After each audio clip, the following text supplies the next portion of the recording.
They're content with what they have because they understand what they have is more than enough. 2 a.m. But those who still believe in dinner dates, walks in the park, driving movies, holding your hand like it's the last one they'll ever touch, staying up, having intimate conversations about God because they understand that God is more important than a 45-minute thrill. 2 a.m. But those who want to experience the authenticity of something real in the world that's taught them how to be numb because of passive hurt. 2 a.m. But the outcasts are rejected, the ones no one accepted, but just wanted to be loved because they understood that love is the most valuable thing that they could own, but they would rather be alone before they were treated like anybody and just another body used for numbing another person's pain. 2 a.m.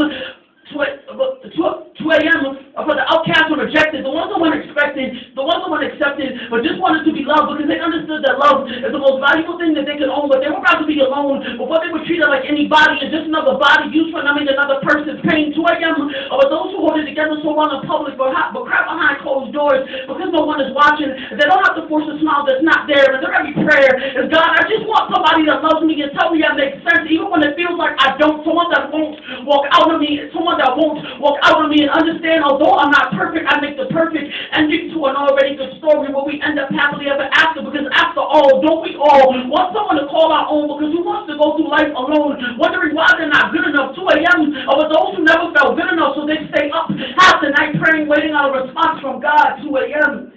Or for those who are just like Ahmaad. If I walk out of here tonight and they gun me down, if I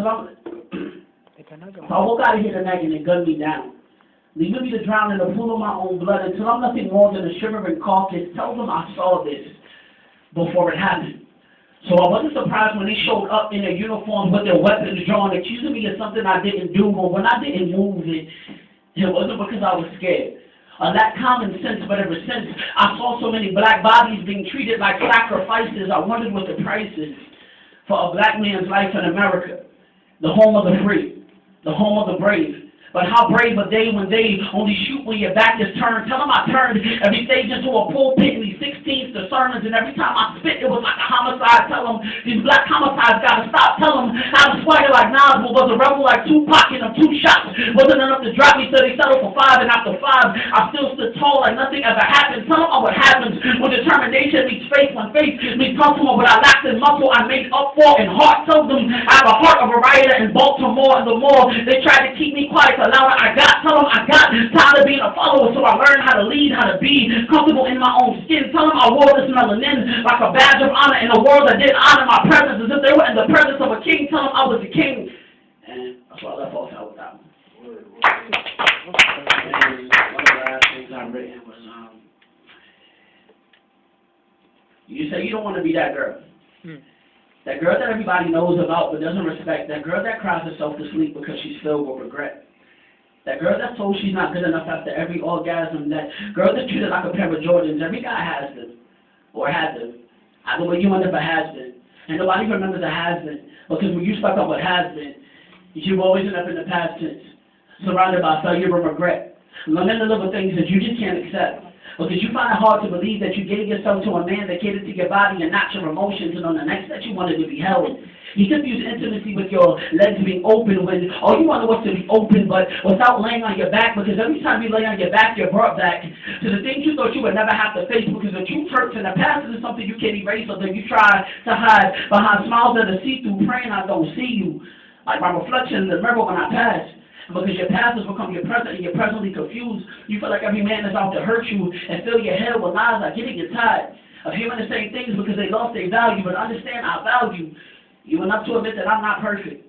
And there will be days when we argue and get on each other's nerves and you don't want to look at me because you're at a loss for words and there are no words that can describe what you feel. Days when we feel we are so unworthy of each other's love because love is so much bigger than this, so much better than us. But even then, I will remind you of why I'm here and to not let fear turn into insecurity, because the love I have for you is so strong. I find security in the comfort of your presence, and because your presence is a present and I value your time, I will not waste it. Filling your head with lies, making promises I don't intend to keep, just to keep you satisfied for the moment, because from the moment I saw you, I had plans for you. I had plans for us. That involved 2 wedding rings, a jumping room, and a white gown, so I would stop at nothing until I tear down the barricades surrounding your heart created by past lovers who lacked the ability to be honest. You see, to be honest, I just want to love you the right way.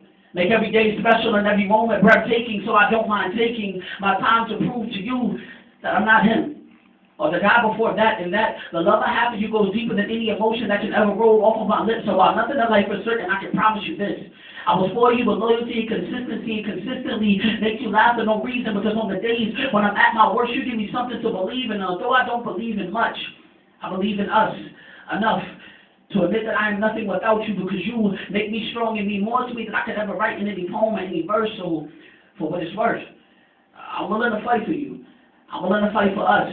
Even when you try your best to push me away and say things you don't really mean, like you don't really love me, stop playing with my heart, go be with her, you're still in love with her, and in that moment I will grab your hand and tell you I understand that you're broken in more ways than I could ever imagine, nor will I try to fix, but as long as I'm alive I can promise you this, that I'll see to it you never cry again alone on your bedroom floor, wondering, does he love me? Or am I just another one of the secrets he likes to keep hidden behind locked doors and bed sheets? Writing anonymous poems about what wanted knowledge in public, walk by without speaking, as if there were a time we weren't the only thing on each other's minds, because I will love you like it's my God-given purpose, and the only thing he put me here to do. Sincerely signed, the guy that just wants to grow with you.